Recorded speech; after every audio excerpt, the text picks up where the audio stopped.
I believe that this is the most difficult part in the whole design. The reason is not only that it is intricate in nature, but it's a true test of how much I understand about the lights and the shadows and their relation. This is another section of the design where I need a lot of focus and energy. It seems to be easy, however, it is not. Each of those knots is little different in shape and size and have different viewpoint. Normally your eyes will see all of them as one, and subconsciously it will force you to make copies of the one. However, none is same, and so the way each one responds to the lighting is different. And when you look from far, they look like they are all one, all in harmony. But its execution is not easy.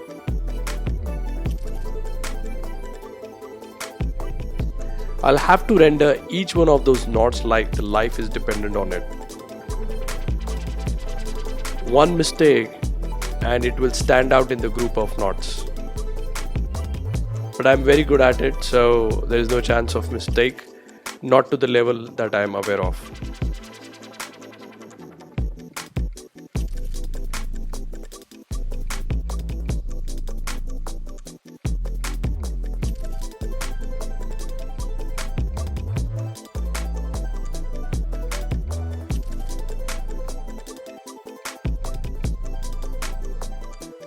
Now look at the way the stencil is still holding up. This is where the job becomes really easy when you have a great stencil to follow. I personally love the digital stencils made over an iPad or Wacom tablet.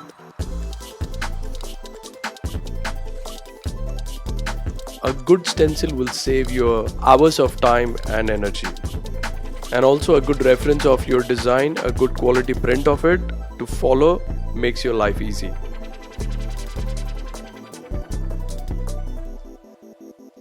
I'm still using the 7 round shader with Cheyenne Thunder at a moderate speed, going slow than usual as the design is intricate.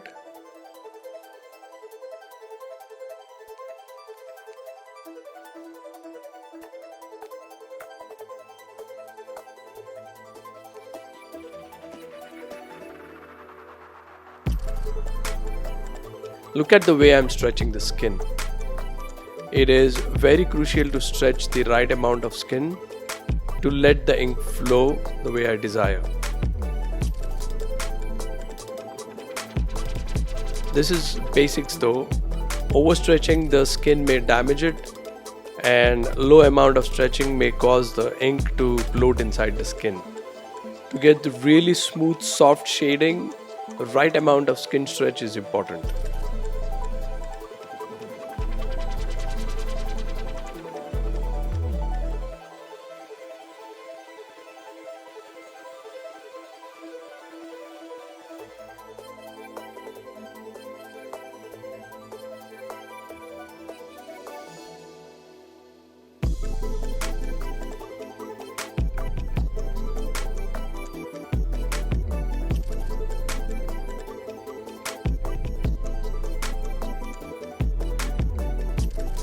I have started working with halo.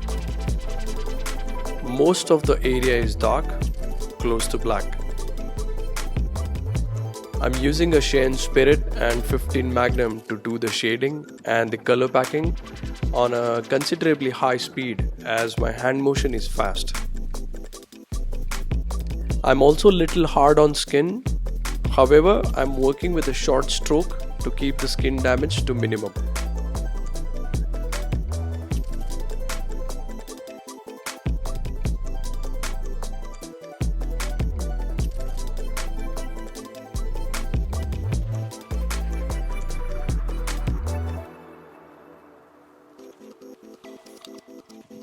Look at the way I'm running the machine from top to bottom.